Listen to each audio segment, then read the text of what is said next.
이제 계시록 6장 강해에 들어가면서 이제 우리가 제일 궁금한 게 뭐냐면은 6장부터 재앙이 임하는데 그 재앙이 우리에게 임하느냐 안 임하느냐 이 문제예요.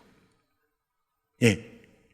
막 일곱 윈이 떼지고 일곱 나팔이 불려질 때 그 재앙을 우리는 받냐 안 받냐요? 우리는 받냐 안 받냐?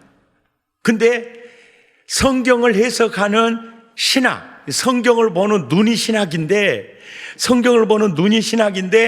아주 대표적인 두 눈이 있다면은 세대주의 신학이 있고 개혁주의 신학이 있어요. 네. 개혁주의 신학이 있는데 세대주의의 신학의 기초를 놓은 사람은 존 넬슨 다비이고요. 개혁주의 신학의 기초를 놓은 사람은 칼빈입니다. 예, 칼빈이에요.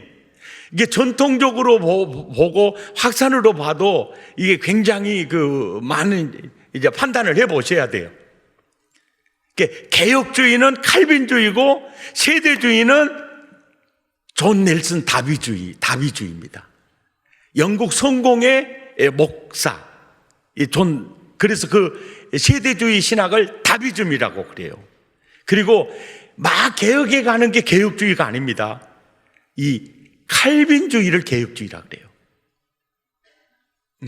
이 신학은 성경을 보는 눈입니다. 그러니까 성경을 보는 눈이 신학이라 신학이 깊으면 성경을 깊이 봐요. 신학이 얕으면 성경의 깊은 내용을 절대로 볼 수 없습니다. 그래서 신학이 굉장히 중요해요. 세대주의 신학으로 요한계시록을 보면은요, 그들은 교회는요, 인이나 나팔이나 대접 상관이 없다고 그럽니다. 왜? 그들이 뭘 근거로 드느냐 하면은 이렇게 들어요. 성경을 봐라. 계시록 1장, 2장, 3장에는 교회라는 낱말이 있다. 교회가 낱말이 많다. 근데 4장 이후부터는 교회라는 낱말이 있기는 있어도 거의 없는 편이다. 그래서 보니까 그러면 교회가 어디로 갔지? 교회가 그러면 어디로 갔지? 그러고 봤더니 어메 세상에 계시록 4장 1절에 보니까 휴거돼 버렸더라. 그래 이제 계시록 4장 1절에 봐라, 이 성경을 봐라. 하늘에 열린 문이 있는데 이리 올라오라. 그럴 때 올라가 버렸더라. 이때 올라가시는 분이 교회가 아니고 사도 요한이거든요. 그래서 반모섬에서 7교회에 보낸 편지를 받는 곳은 반모섬이었거든요. 7교회에 보낸 편지를 받고 난 다음에 계시록 4장에서 그때 하늘의 문이 활짝 열리더니 이리로 올라오라. 그럴 때 성령에 감동되어서 사도 요한이 어떻게 했는데 이미 천상에 올라와 있는 거예요. 그래서 이때부터는 사도 요한이 반모섬에서 계시를 받는 게 아니고 천상에서 이제 이 환상, 이 계시를 받게 되는 거거든요. 교회가 올라가는 게 아니에요. 근데 그들은 이때 교회는 휴거되어 버렸다라고 보는 거예요. 그러니까 우리는 인재앙이나 나팔재앙이나 대접재앙은 우리는 받지 않고 그때 휴거되지 못한 불신자들, 이방인들, 그리고 예수 믿지 않는 이스라엘 백성만 7년 대환란 아주 고생을 한다. 그러나 우리는 이미 휴거되어 버렸다. 그러니까 휴거된 교회에게는 7인, 7 나팔, 7 대접은 우리는 받지 않는다. 이거를 이렇게 가르쳐요. 이렇게 가르칩니다. 그러면서 그들은 봐라, 2장 3장까지는 교회가 얼마나 많이 나오느냐, 4장에 이리 올라오라 할 때부터는 교회가 거의 안 나온다. 그러니 이 땅에 교회는 없다. 이렇게 얘기를 이 세대주의 신학에서 하고 있어요. 하고 있는데 계시록 13장 8절을 보십시오. 이 성경을 보시면은 죽임당한 어린 양의 생명책에 창세 이후로 이름이 기록되지 못하고 이 땅에 있는 자들은 다 짐승에게 경배하리라. 경배하리라. 이 말은요, 무슨 얘기죠?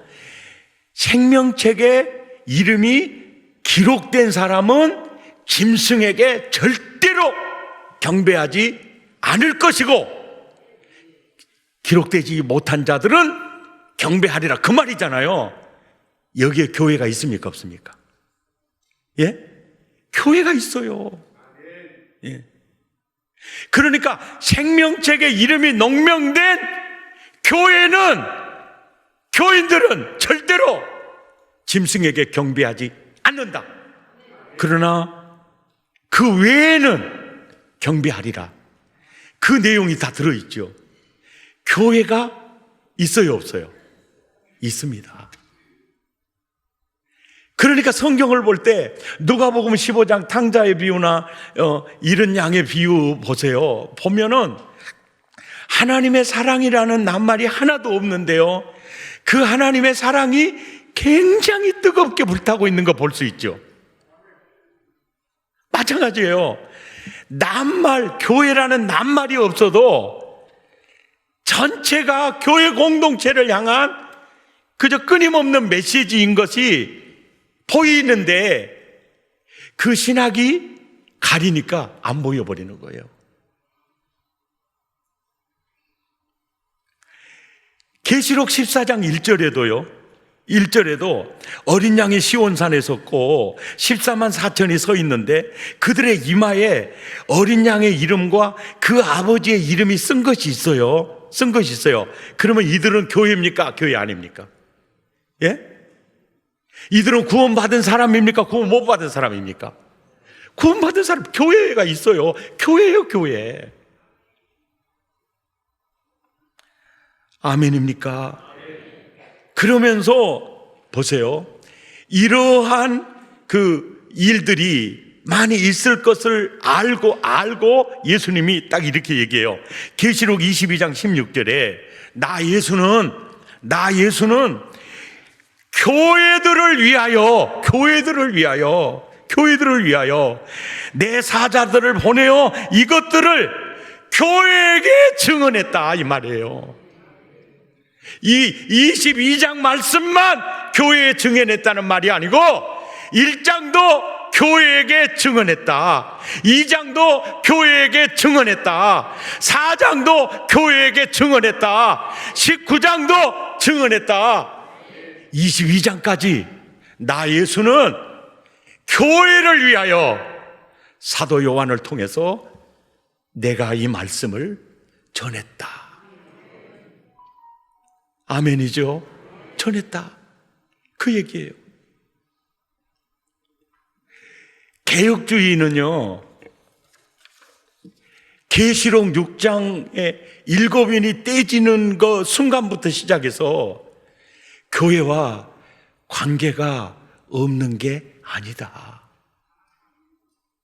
이제 개혁주의적 입장에서 성경 해석이 더 합당한지 이제 본문 속에 들어가서 더 자세하게 우리가 알 수가 있어요. 아멘. 이제 계시록 6장 이제 첫째 인이 떼기 직전에 제가 꼭 말씀드리고 싶은 게 뭐냐면, 요한계시록은 이런 줄거리로 이렇게 구성이 돼 있구나, 이걸 알고 있어야 돼요.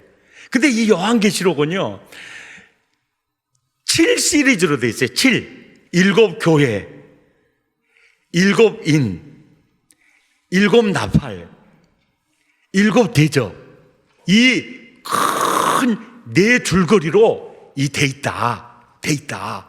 그리고 지난번에 말했죠. 7인, 인의 재앙이 있기 직전에 최후 승리자들의 페스티벌을 줌으로 확 당겨가지고 미리 보여준다 그랬죠. 그래서 7인 떼지기 전에 승리자들의 페스티벌이 먼저 있어요. 또 7나팔이 불려지기 직전에 바로 승리자들의 페스티벌이 반드시 있어요. 그리고 7대접 쏟아지기 전에 승리자들의 페스티벌이 반드시 먼저 있어요. 먼저 있어요. 그리고 큰 줄거리, 7교회, 7인, 7나팔, 7대접, 이렇게 큰 줄거리 사이를 막간이라 그래요. 왜? 1막 줄거리, 2막 줄거리 사이를 막간이라 그래요. 막간, 사이간자를 써요. 막간. 그 7인과 7나팔 사이에 바로 막간 계시가 있어요. 또 7나팔과 7대접 사이에 아주 긴 막간 계시가 있어요. 2장부터 22장까지 이제 거의 이제 이렇게 이 줄거리대로 기록이 되어져 있어요. 1장은요, 어떤 이는 이렇게 말해요. 1장은 요한계시록의 주인공 예수 그리스도다 이렇게 얘기를 하는데, 저는 성경을 보니까 저는요 꼭 이렇게 표현하고 싶어요. 마태복음 28장 20절에 볼지어다 내가 세상 끝날까지 나는 항상 너희와 함께 있으리라 약속하셨죠. 그래서 예수는 임마누엘이에요. 임마누엘입니다. 내가 항상 난 교회와 함께 할 거다. 나는 교회를 떠나지 않아. 나는 교회와 임마누엘에서 나는 교회와 함께 할 거다. 계시록 1장은요 교회와 함께 하신 예수 그리스도예요. 그래서 오른손에 7별을 붙잡고 7 금촛대 사이로 지나는 모습 속에, 야, 내가 약속했던 대로 나는 교회를 떠나지 않아. 교회는 내 오른손에 있어. 내가 7 금촛대를 운행하듯이 나는 너희와 함께 있다. 그리고 그 모습이 불꽃 같은 눈이었어요. 입에는 좌우의 검이 나왔어요. 발은요 주석 같은 발이었어요. 우리를 구속하기 위해서, 내 대신 죄를 담당하기 위해서 오실 때는 연한 순처럼 보기에 흠모할 만한 아름다운 것이 없이 오셨지만, 이제 부활 승천하신 후에 성령으로 이 땅에 우리 교회와 함께 하신 그 예수님의 모습은요 굉장히 강했고 든든해요. 나는 너희와 항상 이렇게 함께 있다 보여주면서 7교회에 편지해요. 그리고 창조자 하나님에 대한 경배축제가 4장에서 펼쳐지고 5장에서 이제 승리자들의 완전히 찬양 페스티벌이 온 우주적 대합창이 먼저 줌으로 당겨서 보여주고, 이제 6장 이제 재앙이 쏟아지기 시작하는 거예요. 이 구조로 나와 있어요. 자, 오늘 1절 함께 읽죠. 시작. 내가 보매 어린 양이 7인 중에 하나를 떼시는데, 그때 내가 들으니 네 생물 중에 하나가 우레소리같이 말하되 오라 하기로. 이 오라 하는 그 소리가 우레소리 같아요. 우레소리 같아요. 왜 그랬을까요? 여러분, 이 오라 하는데 우레소리같이 말하다. 오라 우레소리같이. 보세요. 이게 묵시문학에 이 메시지 이가요 굉장히 강력하게 인식이 돼요. 어린 양이 인을 떼는 것도 너무 멋있고 웅장하고 장엄한데, 딱 떼는 순간 내 생물을 알죠. 예? 아주 직급이 높은 천사 그룹들 있잖아요. 그 중에 한 천사가 우레소리 오라 그 소리가 막 칠 때 얼마나 우렁찼겠어요. 그러더니 흰 말 탄 자가 따닥따닥따닥 하고 나타나니까, 야, 이게 뭐야? 그러고 보니까 머리에는 면류관이 있어요. 그리고 면류관이 있어요. 그리고 활을 탁 들고 나오더니 막 이기고 막 이기고 막 이기려고 막 하는 거예요. 자, 여기에서 첫째 인을 탁 뗄 때 흰말을 타고 탁 등장하시는 분이 누굴까요? 말 안 할래요. 요한계시록 19장 11절을 보세요. 11절을 보시면은 하늘이 열린 것을 보니 보라, 백마와 그것을 탄 자가 있으니 그 이름은 충실과 진실이라. 그가 공의로 심판하여 싸우더라. 19장 11절에 백마 타고 나타나신 이분은 누구입니까? 그렇죠, 예수 그리스도. 진짜 신령하게 잘하시네요. 일부 예배 참석한 사람 모르더라고요. 주여. 누구요? 예수님이요. 자, 그렇다면 계시록 6장 2절에 흰말 타고 등장하신 이분은 누굴까요? 예? 예? 예수님이라고요. 오메. 이단이 될 가능성이 굉장히 많은데. 좋다. 그러면 예수님이라고 치면은요, 여러분 보세요. 예수님이 무조건 백말, 하얀색 나오면은 그냥 좋아서 예수님 막 이렇게 할 수가 있잖아요. 근데 예수님이라면은 이기려고 하더라. 이 말은 뭐요? 이겼다는 거요? 못 이겼다는 거요? 예? 성경을 자세히 봐요. 이겼다는 거요? 못 이겼다는 거요? 이기고 또 막 이기려고 하는데 아무리 길을 써도 못 이겼다는 거요.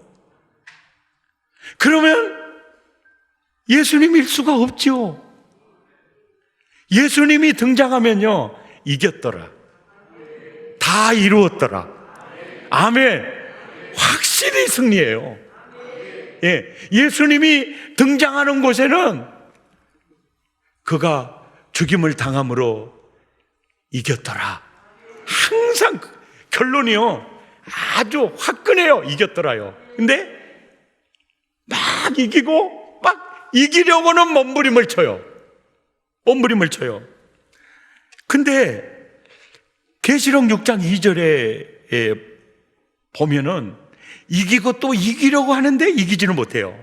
자, 계시록 19장 15절에는요, 예수님이 나타날 때 계시록 1장에도 그렇고 19장에도 그렇고요, 예수님은 항상 검을 가지고 나왔어요. 예수님은 항상 검을 가지고 나왔는데, 자, 계시록 6장 2절을 보세요. 이 첫째 인을 탁 뗄 때 흰말이 탁 나오는데 이 말 탄 자는요, 활을 가지고 나왔죠. 활. 계시록 9장 11절에 이런 말이 있어요. 그들에게 왕이 있으니, 이제 어두운 영들의 세력에 대해서 얘기해요. 어두운 영들에 대해서 왕이 있으니 그들은 바로 지옥의 사자야.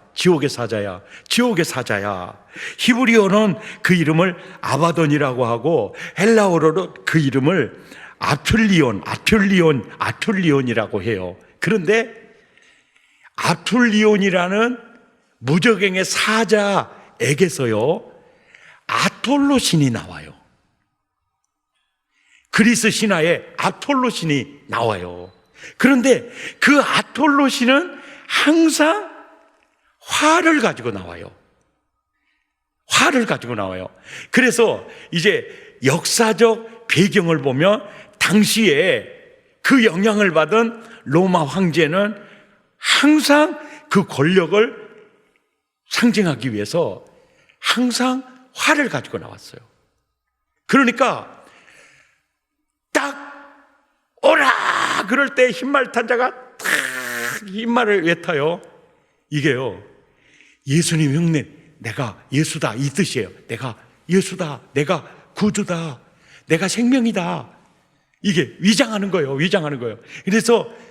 그래서 그냥 예수님 항상 항상 따라다니잖아요. 그러니까 그냥 당시의 문화의 그 활, 이 권력을 상징하는 거니까 이 활을 딱 가지고 버쩍버쩍하는 면류관을 이렇게 쫙 이렇게 찍어 나오니까, 아까 여러분 그랬잖아요. 예수님 같다 이렇게 생각하시는 분들 많았잖아요.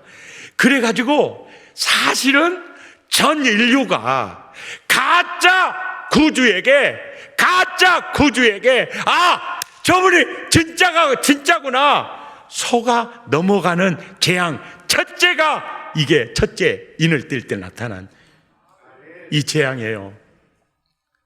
종교적 재앙입니다. 가짜 구주, 가짜 구원자, 이게 첫째 인을 뗄 때 재앙이에요.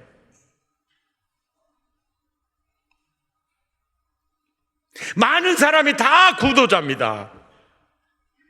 어느 신에게 나를 맡겨야 될까? 그럴 때 예수님 흉내내고 등장한 모든 이교, 이단 다 적그리스도들입니다. 전 인류에게 첫째 재앙이요, 종교 재앙이에요. 그 재앙으로 수많은 사람이 멸망을 당합니다. 네. 금생과 내생에 어떤 희망도 없는 이것을 예수님이 교회에게 편지로 보내주는 거예요. 야, 첫째 재앙이 인을 딱 뗄 때 바로 적그리스도다. 구주의 흉내를 나타내고 면류관 쓰고 예수님과 똑같이 백마를 타고 그리고 활을 들고 내가 구주다 나타날 거다. 첫째 인을 뗄 때 첫째 재앙이요, 바로 가짜 구원자요, 가짜 종교인이에요. 그들이요 윤리를 강조할 수 있습니다. 도덕을 굉장히 강조할 수 있어요. 그리고 사람을 가장 더럽게 하는 게 마음이니까 우리 마음을 깨끗하게 하자 막 강조할 수 있습니다. 그런데요, 아무리 마음을 닦아도, 아무리 윤리 도덕 교육을 잘 받아도요, 죄를 씻을 수 없어요. 죄를 씻을 수 없어요.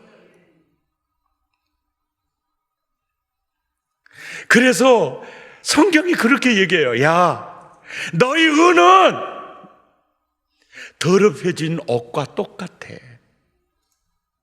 아무리 하얀 옷이라도 시간 지나고 보면 옷이 때가 묻잖아요. 인생은 그거야. 그래서 내가 네 죄를 대신 담당하려고 BC와 AD를 가르고 내가 십자가를 쳤어. 십자가를 쳤어. 아멘입니까? 제가 요한계시록 강해하면서 세상에 예수님이 첫째 인봉을 탁 떼는 순간이요, 가짜 구원자가 툭 튀어나오는 거예요. 그 면류관 쓰고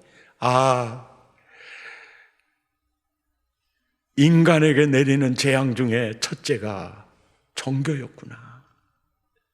거짓 그리스도였구나.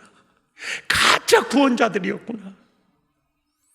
이 구원자들에게 얼마나 많은 사람이 유린당하고 죽어져 갔던가.